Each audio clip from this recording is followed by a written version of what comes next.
Iglesia Cristiana La Familia presenta un mensaje a la luz de la palabra, con el pastor Bernardo Ríos. A continuación.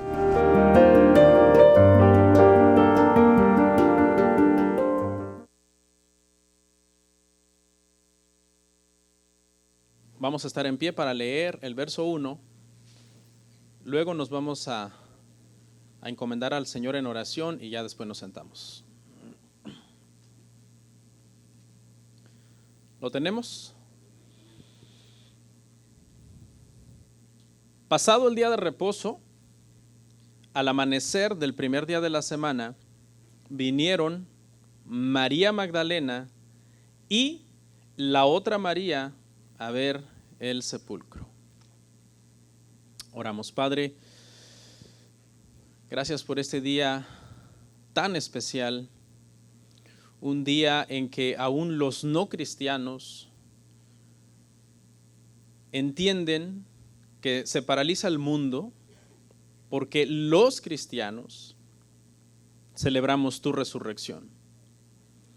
Y Padre, y si aún los no cristianos pueden ver eso, pues cuánto mayor nosotros que somos tus hijos debemos entender lo solemne de este día, lo importante de estar en tu casa. Reconocemos que moriste en la cruz, pero resucitaste al tercer día de entre los muertos. Y vienes por segunda vez a juzgar a los vivos y a los muertos, Padre. Ayúdame a predicar esta mañana, a ser preciso y a ser fiel a tu palabra, Señor. Amén. ¿Pueden sentarse, hermanos?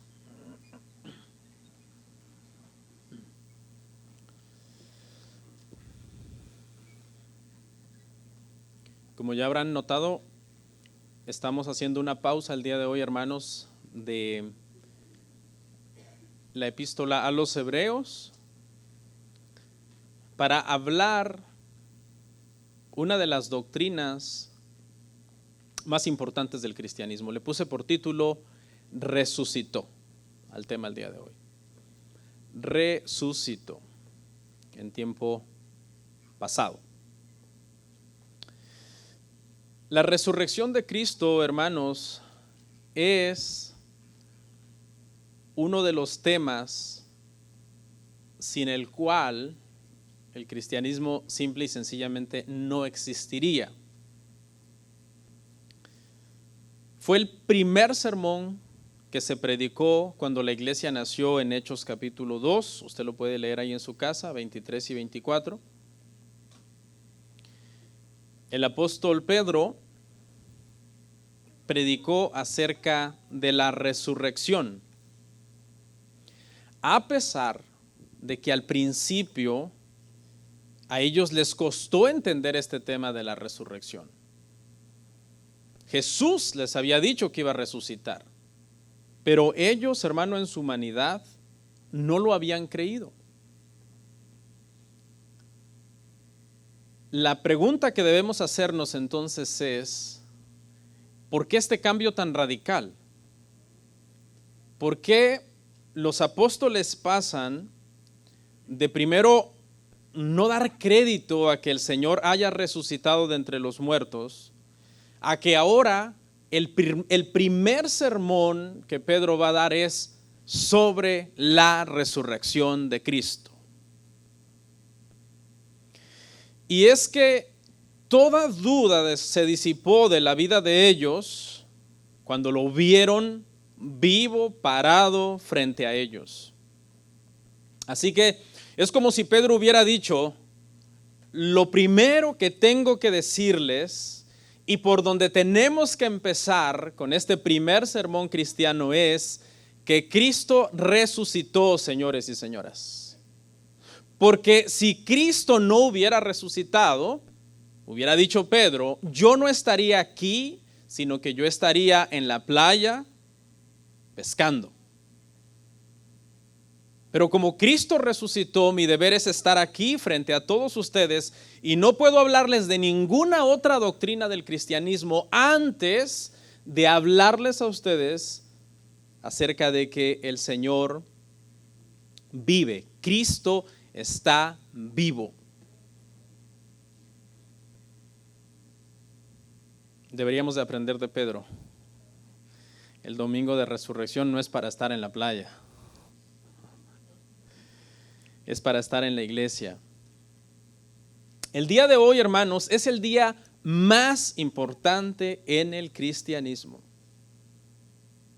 Le digo, aún los incrédulos lo saben. Es cierto, Cristo puede salvar también el 3 de febrero, el 6 de julio, el 9 de septiembre. Cristo puede salvar todos los días. Pero como cristianos tenemos que reconocer que este día es muy importante para el cristianismo. No es un día como el resto de los días del año. ¿Sabe por qué? Porque ese primer día de la semana, lo que nosotros entendemos que es domingo, ¿ok? Ese primer día de la semana no solamente fue el amanecer de un nuevo día, no solamente fue el amanecer de una nueva semana, fue el amanecer de una nueva era en la historia de la redención de la humanidad. Ese día, ese primer domingo por la mañana, cuando Cristo se levantó de entre los muertos, inició una nueva era en la historia de la salvación. Porque esta resurrección confirmaba que todo lo que Cristo había dicho y hecho era exactamente la voluntad de Dios. Hasta la persona más irreligiosa, la persona más atea del mundo, sabe que los cristianos creemos que Cristo resucitó. Y que cuando decimos que creemos que Cristo resucitó, no estamos hablando de una forma metafórica, estamos hablando literalmente. Se levantó de entre los muertos, salió de la tumba, estuvo 40 días con sus discípulos y después ascendió al cielo y está sentado a la diestra del Padre. El día de hoy, hermanos, voy a analizar Mateo 28 del 1 al 10, aunque solamente leímos el verso 1. Pero quiero comenzar por resolver un dilema que las sectas nos acusan de estar errados en cuanto a que Cristo resucitó un domingo. Y por un momento dije, voy a quitar esto de mi sermón, creo que no es el día para resolver este debate, pero creo que sí es el día, porque creo que es muy importante. Todos nosotros nos topamos con gente sectaria que nos dicen, ese domingo, ustedes lo que son es unos idólatras, porque Cristo realmente ni resucitó un domingo. Saquen bien sus cuentas. De viernes a sábado no hay 3 días y 3 noches. Así que vamos a comenzar por ahí. Vamos a resolver como primer encabezado el dilema de los 3 días y las 3 noches. Y para esto vamos a volver a leer Mateo 28:1. Pasado el día de reposo, al amanecer del primer día de la semana, vinieron María Magdalena y la otra María a ver el sepulcro. En este tiempo, hermano, los judíos no tenían nombre para los días de la semana. Tales días, como nosotros los llamamos lunes, martes, miércoles, etcétera, no eran manejados por ellos con esos nombres. Ellos tenían un día como el día importante de la semana, que era el Shabbat o el sábado, y simplemente se contaba que era el 7º día, y a partir de ahí consecutivamente se contaban los días que seguían al 7º día, como el primer día, el segundo día, el tercer día, y así hasta llegar al 6º, y se repetía una vez más. Venía el 7º día y otra vez se comenzaba a contar como el primer día de la semana. Este pasaje dice claramente que Jesucristo resucitó el primer día de la semana. Eso es lo que dice aquí. Y esto ha generado, como le decía yo, hermano, interminables debates, controversias, conjeturas, especulaciones. No voy a entrar en detalle porque no me daría tiempo en cada una de estos rincones, de estas teorías conspirativas, pero creo que sí vale la pena analizar de dónde sale esta controversia. Y esta controversia sale por una cita que está en Mateo 12:40. Vamos a verla, Mateo 12:40. Vamos a ponerla ahí en las pantallas, hermanos. Vamos a ver varios versos en este punto, pero vale la pena porque quiero dejar claro de una vez y por todas la solución de este enigma, si usted quiere. Porque como estuvo Jonás en el vientre del gran pez 3 días y 3 noches, así estará el Hijo del Hombre en el corazón de la tierra 3 días y 3 noches. Entonces, let's put it to rest, como dicen. Espero que ya resolvamos este problema y ya no sigamos con esas teorías conspirativas, o por lo menos no dejándonos engañar por las personas, que por lo general son sectas, todos los que atacan que el Señor no resucitó un domingo, que fue un sábado, y mueven la crucifixión para un miércoles, cometiendo un error, por cierto. Los judíos, hermano, medían el tiempo de forma diferente a como nosotros lo medimos, en varios aspectos. Para empezar, nosotros comenzamos nuestros días a la medianoche en nuestro calendario gregoriano. Los judíos comenzaban o comienzan todavía religiosamente hablando los días al atardecer. Cuando cae la tarde comienza el día y por la mañana termina el día, a la siguiente tarde comienza el siguiente día y así sucesivamente. Ese es un dato, ¿no? Ellos cuentan el tiempo de diferente manera. Algunas expresiones para referirse a tiempo no eran expresiones necesariamente exactas. Y vamos a ver versos, ¿no? Porque yo puedo decir esto, pero necesitamos algo que nos lo compruebe. Por ejemplo, vemos mucho la expresión en la Biblia 40 días y 40 noches. Entonces la gente podría sacar la cuenta, multiplicar 40 por 24 y decir, ok, tiene que ser un número exacto de horas X. Si multiplicamos 40 días y 40 noches, que son 24 horas, por 40 tiene que ser un tiempo exacto. La realidad, hermanos, es que era una mera expresión que no siempre significaba exactamente 40 por 24 para determinar la cantidad de horas. Algunas veces esa expresión se usaba para referirse a algo aproximado a un mes, que podía ser poco menos de un mes exacto si usted quiere, o poco más de un mes. En este sentido, la expresión 3 días y 3 noches también se refería a un periodo de tiempo X aproximado a 3 días, poco menos de 3 días, poco más de 3 días o 3 días exactos si usted quiere, pero el tiempo variaba. No se tenían que tomar 3 por 24 y multiplicar y decir por fuerza tiene que ser un tiempo de 72 horas. ¿De dónde dijo el Señor Jesucristo? ¿De dónde sacó el Señor Jesucristo que Jonás estuvo en el vientre de un pez 3 días y 3 noches? De Jonás 1:17. Usted lo lee en su casa. En Jonás 1:17 dice que Jonás estuvo en el vientre del pez 3 días y 3 noches. Desde ahí comenzamos mal si usted cuenta que Jonás estuvo en el vientre del pez exactamente 72 horas. Desde ahí ya comenzamos mal, porque es una mera expresión que no se refiere a una cantidad exacta de 72 horas. Amén. Pero, por si fuera poco, el punto que Jesús está explicando aquí no tiene que ver con el tiempo, no es en sí el tiempo lo que él quiere resaltar. El punto que Jesús quiere resaltar es que de la misma manera que el vientre del pez fue una especie de tumba para Jonás, de la cual Jonás salió vivo, de esa misma forma el Señor Jesucristo estaría en la tumba de la cual él también saldría vivo. Ese es el punto que Jesús está enseñando aquí. El punto es: yo voy a resucitar, yo saldré de la tumba y estaré vivo. Pero la gente se enfrasca en no nos importa si resucitó, no, si salió de la tumba igual que Jonás salió, sino lo que nos importa es que nosotros entendemos que son 72 horas exactas y no nos cuadra desde el viernes en la tarde para el domingo en la mañana.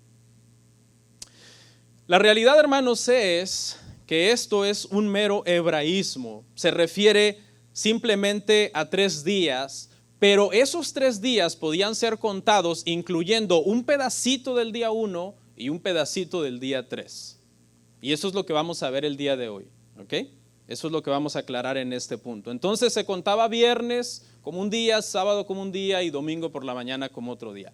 Eso es lo que el hebraísmo significa. Si usted hablara esto con un judío verdadero, el judío no tendría ningún problema en entender este pasaje, porque ellos dicen, sí, es verdad, así es como nosotros medimos el tiempo. El problema es cuando usted quiere hablar este tema con un falso judío, con un judaizante o con un enemigo de la resurrección o de que Cristo es Dios, de que Cristo se levantó de entre los muertos o que son enemigos del domingo. Ahí está el problema. Ellos son los que no entienden porque ellos no saben realmente cómo los judíos verdaderos miden el tiempo. Ellos quieren que sean por fuerza 72 horas exactas y no les cuadra en sus matemáticas. Y no les va a cuadrar nunca porque tienen las premisas equivocadas para determinar la cantidad de tiempo. Este es el único pasaje, Mateo 12:40, que habla de 3 días y 3 noches. Y ya dijimos que no significa literalmente 72 horas. Pero hay, hermano, infinidad de pasajes en el Nuevo Testamento que simplemente dicen al tercer día, que dicen Cristo resucitará al tercer día, que ya no dice específicamente 3 días y 3 noches. Esa cantidad de pasajes es abundante. Yo los estuve viendo todos y nada más traje algunos, pero conté como 40 pasajes en los evangelios, en el libro de los Hechos, en las epístolas, que dice que Jesús resucitaría al tercer día. Alguien diría, pero siguen siendo 3 días y 3 noches, desde tu punto de vista. Pero desde el punto de vista de los judíos, esos 3 días podían estar representados por un pedacito del día 1, el día de en medio tenía que estar completo por fuerza, y un pedacito del día 3. Vamos a verlo, hermanos. Son varias citas, pero vale la pena aclarar este punto. Vamos a ver una de cada evangelio, una de los Hechos y una de las epístolas. Hay muchos, pero solamente vamos a ver esos. Mateo 17:23. Pónganle, hermanos. Y le matarán, mas al tercer día resucitará. Y ellos se entristecieron en gran manera. Ahí está, al tercer día. Y para los judíos, esos 3 días pueden ser un pedacito del día 1, el día 2 completo y un pedacito del día 3. Segunda cita, Marcos 10:34. Y le escarnecerán, le azotarán y escupirán en él y le matarán, mas al tercer día resucitará. ¿Ok? Vamos al siguiente evangelio, Lucas capítulo 18, verso 23. Después que le hayan azotado, le matarán, mas al tercer día resucitará. Juan 2:19, donde él en el contexto está hablando de su resurrección. Juan 2:19. Respondió Jesús y les dijo, destruid este templo y en 3 días lo levantaré. Vamos al único libro de historia en el Nuevo Testamento, Hechos 10:40, libro histórico. Hechos 10:40, a este levantó Dios al tercer día e hizo que se manifestase. Una vez más, al tercer día. Y por último, Primera de Corintios 15:4, dice así, dice, y fue sepultado, Primera de Corintios 15:4, y fue sepultado y que resucitó al tercer día conforme a las Escrituras. 5 citas en donde simplemente dice al tercer día. Pero la gente a fuerza lo quiere resolver contando mal los días de Mateo 12:40 porque no entienden cómo se medía el tiempo. Ahora, yo he dicho que esto era usual en los judíos, ¿verdad? Que ellos así medían el tiempo. ¿Cómo podemos demostrar esto? Bueno, lo podemos demostrar yendo al Antiguo Testamento.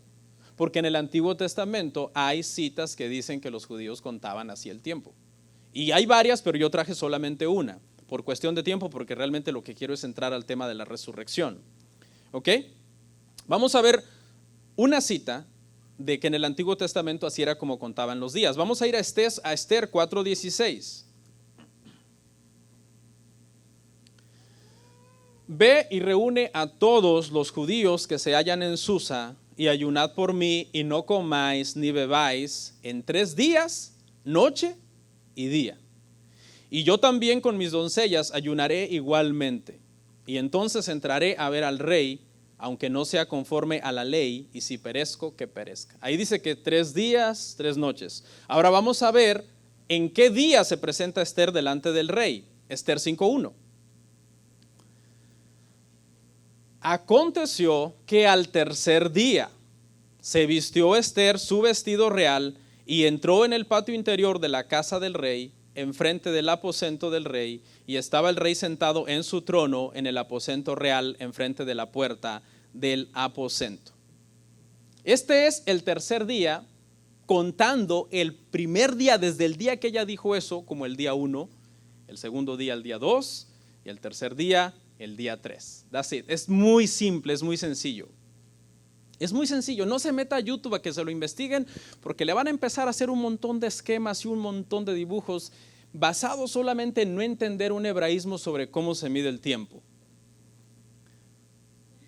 Ahora, les voy a demostrar que fue al tercer día, contando el día 1 como el primer día. El día que ella dijo eso, lo empezó a contar como el día 1. Y vamos a hacer la cuenta sencillamente aquí entre nosotros. Y le voy a demostrar que la expresión 3 días y 3 noches, si la tomamos literal, en realidad sería el cuarto día. ¿Están listos? Ok. ¿Qué día es hoy? Domingo. No lo contemos como el día 1. Contemos lunes, día y noche, 1. Martes, día y noche, 2. Miércoles, día y noche, 3. ¿Qué sería entonces el día que sigue? 4. O sea que la expresión, si la tomamos literal, 3 días y 3 noches, en realidad sería el cuarto día. Porque usted está queriendo meter por fuerza ahí 72 horas. Pero ¿qué día se presentó Esther? Al tercer día. Después de haber mandado a que ayunaran en una expresión hebraica 3 días y 3 noches juntamente con ella. Así de fácil. No nos quebremos la cabeza. Esa es la respuesta para este enigma, como muchos dicen, ¿no? La realidad, hermanos, es que Jesús es crucificado un viernes, puesto en la tumba antes de que se meta el sol, y desde ahí ya se empieza a contar como el día 1, ese viernes en la tarde.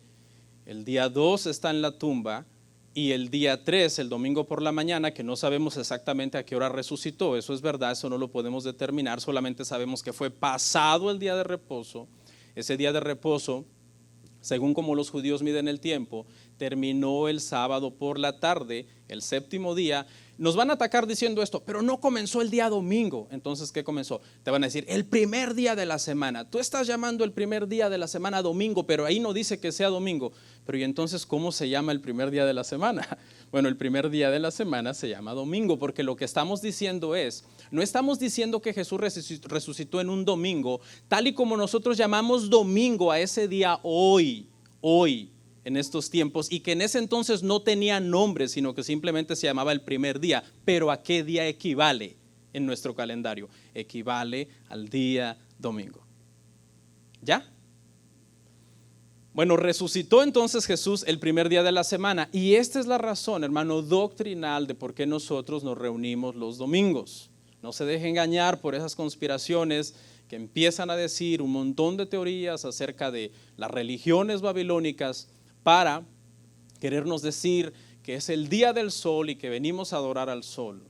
Sí, venimos a adorar al sol, pero al sol de justicia, que es un nombre para nuestro Dios y para nuestro Jesucristo. Decimos amén. Hermanos, es claro esto. Mucha gente se debate entre la vida y la muerte para tratar de entender es que por qué nos reunimos el domingo cuando el Nuevo Testamento es clarísimo diciendo que el domingo es el día del Señor.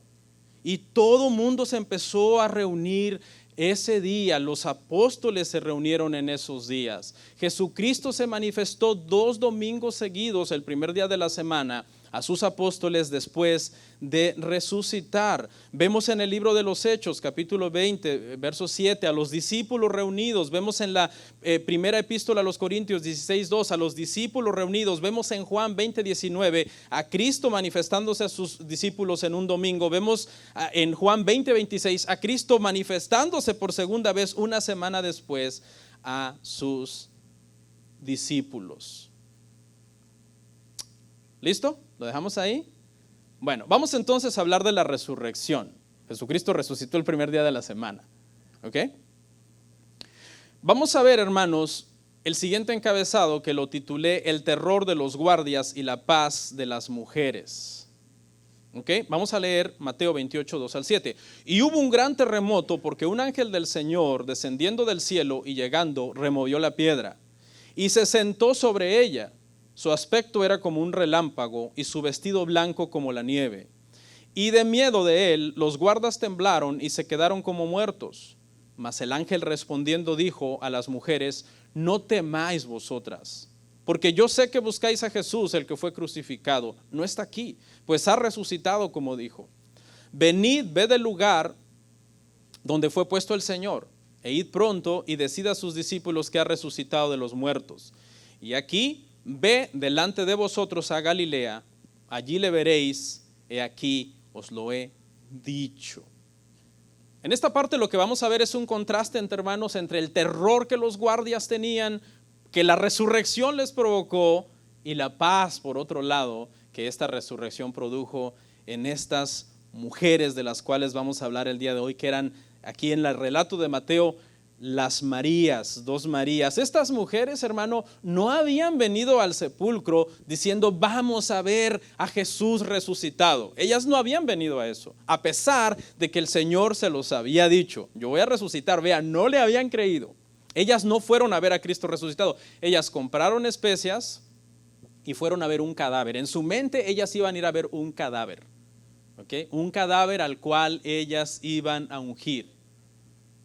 Vemos entonces, hermano, cómo les costó a los primeros cristianos este tema de la resurrección. Si no es porque Cristo se paró delante de ellas. Y vamos a ver la reacción de ellas cuando Cristo se les paró delante. Pero no fue algo, hermano, fácil de entender. Mucha gente hasta el día de hoy, esto de la resurrección solamente se cree por la fe, hermano. Porque la gente escéptica va a decir, no, ¿cómo crees? ¿Cómo alguien va a salir de la tumba? Eso es imposible. Lo que vemos aquí, hermanos, entonces dice que hubo un terremoto. Lo primero, hay un terremoto. Es el segundo terremoto en menos de 3 días, hermano. Porque el primer terremoto ya fue generado por un grito lleno de fuerza, consumado es, cuando Cristo entrega el Espíritu en la cruz. Ese es el primer terremoto. Viene un terremoto, hermano, en Jerusalén, que inclusive es tan poderoso que rasga el velo del templo. Todo se cimbró, hermano, toda la ciudad, ante la expresión de Cristo entregando su Espíritu y muriendo por nosotros en la cruz del Calvario. Pero apenas horas después hay un segundo terremoto en la ciudad. No cabe duda que esta Pascua fue diferente. No era una Pascua igual que las que se habían celebrado por 1500 años antes. En esta ocasión el terremoto es provocado por la llegada de un ángel poderosísimo, hermano, descendió, y en ese momento cuando ese ángel desciende, la piedra es quitada y se sienta sobre esa piedra. Hay quienes dicen que vino a quitar la piedra para que Jesús salga. Por favor, si Jesús tuvo poder para resucitar de los muertos, iba a necesitar que alguien le quitara la piedra.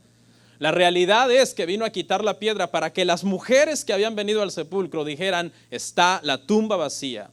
Porque hay un detalle, esa piedra no era fácil de quitar. Y si usted se da cuenta, las mujeres van con toda la intención de ir a ungir el cuerpo de Jesús. Y la pregunta es, ¿quién les iba a quitar la piedra? Porque eran mujeres. O sea, sabemos que tal vez 6, 7, 8 hombres hubieran movido la piedra. Pero 2 mujeres, era una piedra muy pesada. El ángel entonces mueve la piedra, pero no es para que Jesús diga, ay, gracias, porque no podía salir de aquí. ¿Qué hubiera hecho si no me hubieras movido la piedra? Entonces, ¿de qué tipo de Jesús estamos hablando? Mire lo que generó la llegada del ángel, hermano, en los guardas. 2 reacciones físicas extremas una de la otra, completamente diferentes. La primera reacción, tembladera, incontrolable. La primera es que ellos no podían controlar su cuerpo para que no se moviera más. ¿Alguna vez a usted le ha dado escalofríos, chills, dicen? Y tú estás así y no puedes parar. Dices, voy a parar y no puedes. Estos hombres se apoderó de ellos, hermano, una temblazón, podríamos decir, que no la podían controlar. Pero pocos segundos después su cuerpo se paralizó y ahora no lo podían mover. Dice que quedaron como muertos, paralizados por el miedo. Pero sin embargo a las mujeres el ángel les dice, no temáis. Ellos quedaron como muertos, pero a las mujeres, hermano, se les infundió paz. Y el ángel les da una suave reprensión y les dice, vayan y digan a sus discípulos que ha resucitado como él dijo. ¿No se acuerdan? Que él dijo que iba a resucitar. ¿Por qué vinieron a ungir un cadáver? Deben asimilar pronto lo que está pasando. No tienen mucho tiempo porque inmediatamente el ángel las comisiona para que vayan a proclamar esta gran noticia. Él está vivo. Muchos se han preguntado, ¿por qué Cristo apareció primero a las mujeres después de resucitar? Y han surgido un sinfín de teorías. Algunas razonables y algunas completamente torciendo el sentido del pasaje para hacerlo decir lo que realmente no dice.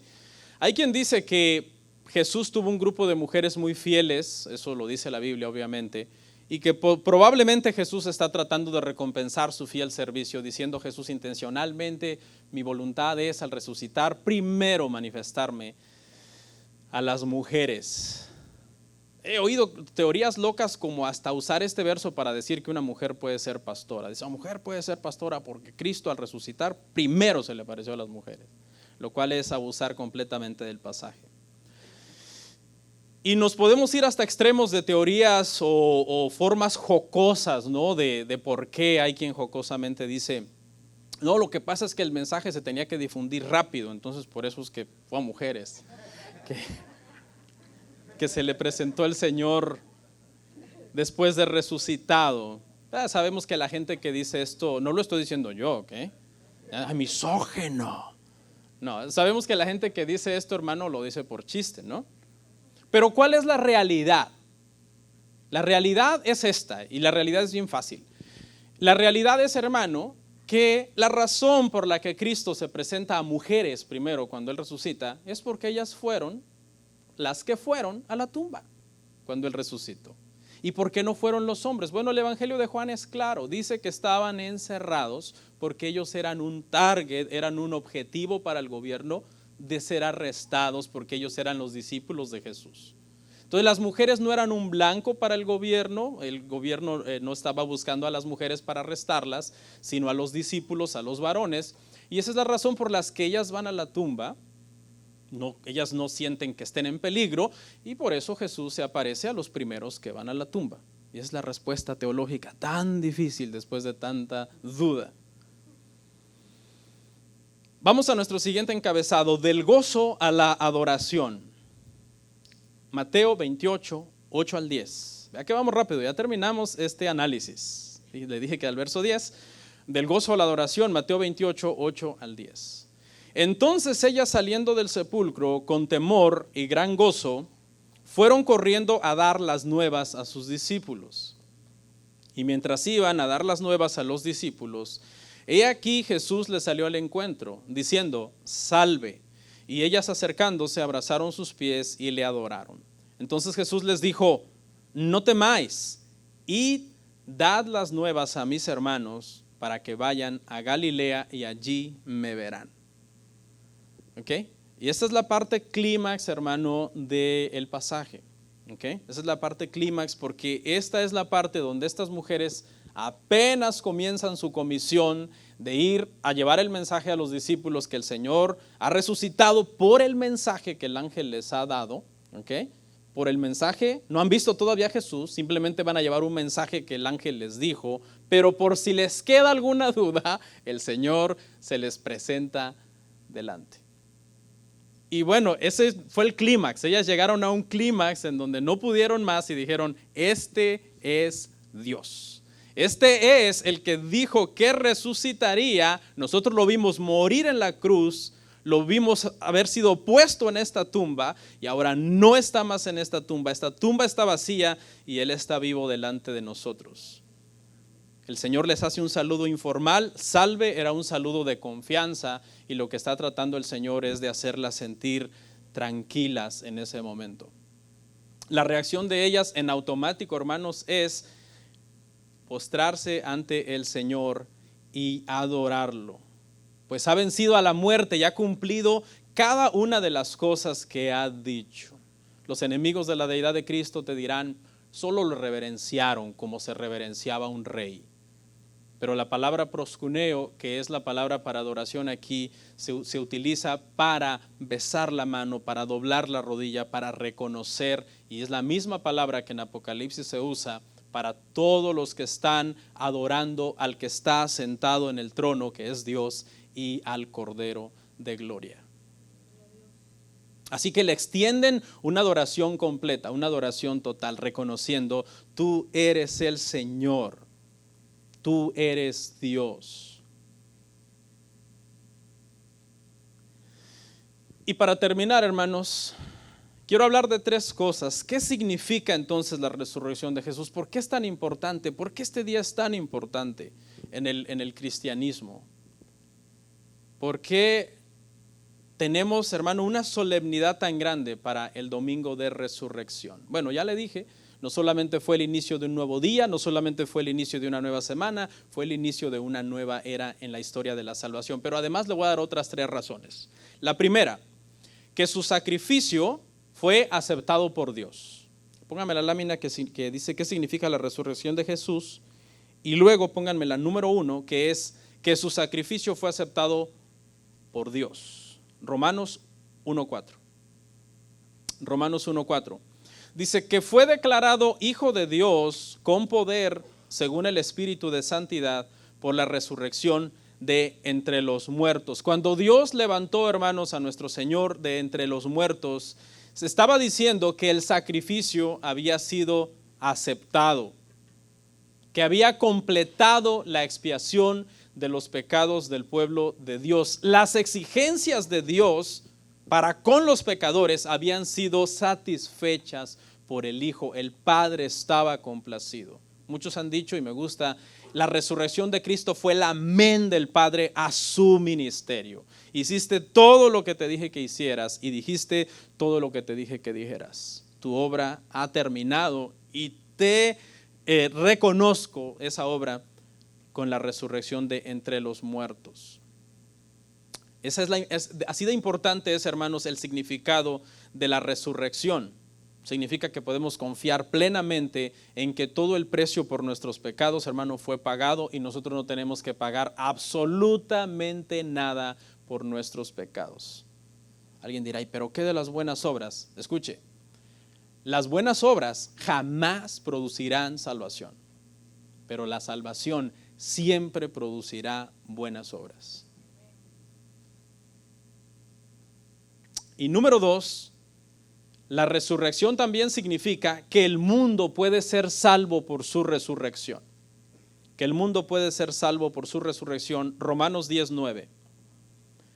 Que si confesares con tu boca que Jesús es el Señor y creyeres en tu corazón que Dios le levantó de los muertos, serás salvo. La doctrina de la resurrección, hermanos, es una doctrina de salvación.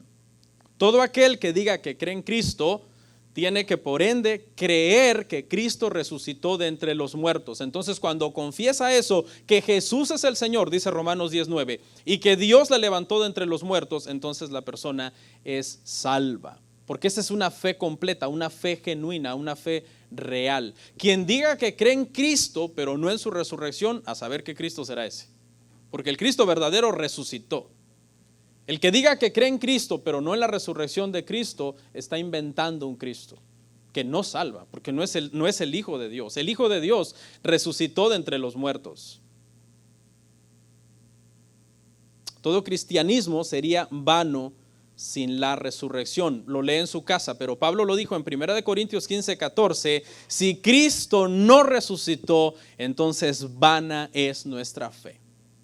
Es tan importante la resurrección que cuando Pablo hace esta exposición en 1 Corintios 15, él les dice, Corintios, si Cristo no resucitó, ¿qué hacemos aquí? Comamos, bebamos, hagamos lo que querramos con nuestra vida, vivamos perdidamente, si de todos modos ustedes dicen que Cristo no resucitó. Así de importante es la resurrección. La resurrección es una doctrina de salvación y es una doctrina también de santificación, porque si creemos en la resurrección no podemos entonces comer y beber y hacer lo que se nos pegue la gana. Estoy hablando ahí en el sentido de que esas frases comer y beber se hagan desde un punto de vista pecaminoso, es decir, como yo hago lo que quiero, no que comer sea malo. Pero el apóstol Pablo la está usando en ese sentido. Bueno, si no hagamos lo que querramos si no resucitó, pero él resucitó, por lo tanto no podemos hacer lo que queremos. Eso es el mensaje que les está queriendo decir ahí. Y por último, hermanos, la tercera razón significa que los que creen un día serán resucitados. Todos los que creen en Cristo para salvación un día serán resucitados. Filipenses 3:21, nuestra última cita de hoy. El cual transformará el cuerpo de la humillación nuestra para que sea semejante al cuerpo de la gloria suya, por el poder con el que puede también sujetar a sí mismo todas las cosas. Todos los que creemos en Jesucristo, todos los que nuestro Señor, hermanos, nos salvó, un día vamos a resucitar para vida eterna. Porque los impíos también van a resucitar para condenación perpetua. Pero la diferencia radica, hermano, en que nosotros resucitaremos con un cuerpo semejante, dice aquí, al que el Señor tenía, un cuerpo glorificado. No habrá más enfermedad, hermanos. Mire, yo ahí tengo mi mesita de noche a la par de mi cama, y en estos meses pasados que me sentí mal de salud, un montón de pastillitas, hermano. Uno anda buscando a ver qué te ayuda. Y los que pasamos los 40 ya me van a entender, van a ver su gabinete ahí. Ya nada más los quita uno para mover el polvo y los vuelve uno a acomodar. Pastillas hasta para la memoria, para que no se te olvide tomarte las pastillas. Pero un día todo eso terminará, hermano. Para empezar, con nuestra muerte terminará. Y ese tiempo en que estaremos muertos será un tiempo en que el Señor va a tardar todavía según Él, ¿verdad?, lo haya designado, y luego Él va a venir y vamos a ser resucitados con el Señor con un cuerpo de gloria, con el cual no volveremos, hermano, nosotros a morir, ni a enfermar, ni a estar tristes. Se acabará la ansiedad, se acabará la depresión, se acabará la angustia, la preocupación, las deudas, el estrés que mata a un montón de gente, hermano. Se acabará todo eso, porque en ese nuevo cuerpo, imagínense esa belleza, hermano, que le estoy describiendo, porque más de alguno de ustedes ahorita está con un gran dolor. Ay, imagínense no dolor, no preocupación, no estrés, con nuestro Señor.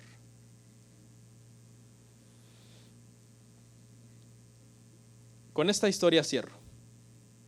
Se dice, hermanos, que en 1637, esto es histórico, el gobierno de Japón mandó matar 11,000 cristianos en una isla que se llamaba Ryukyu.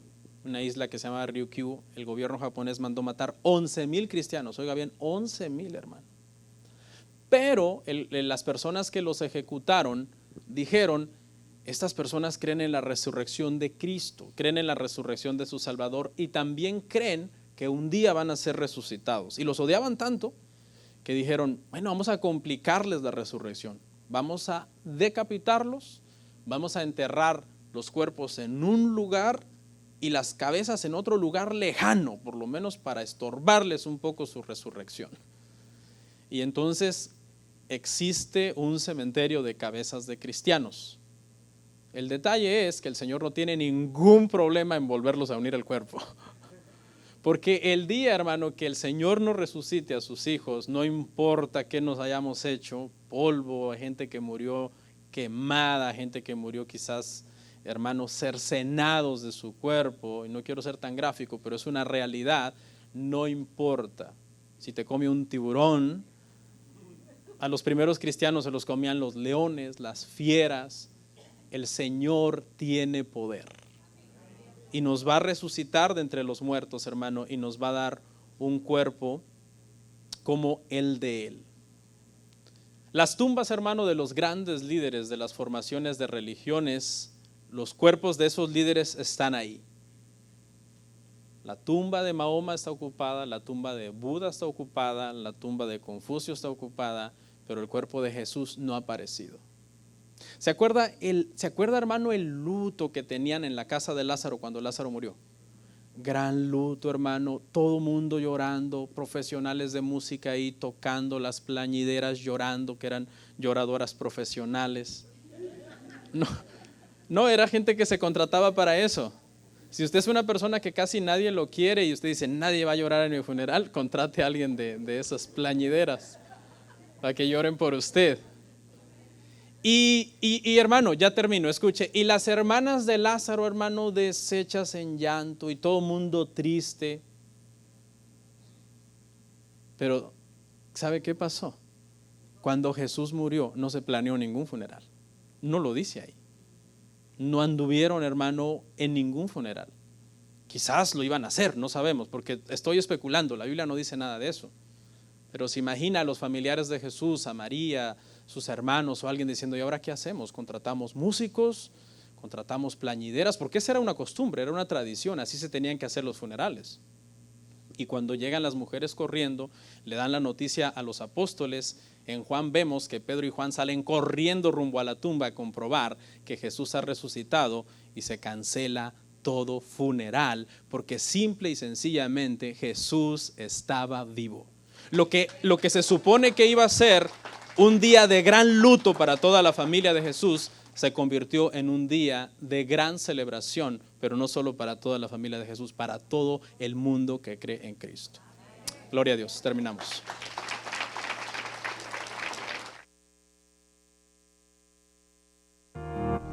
Comparte, suscríbete, dale like. Gracias por tu sintonía. Hasta la próxima. Bendiciones.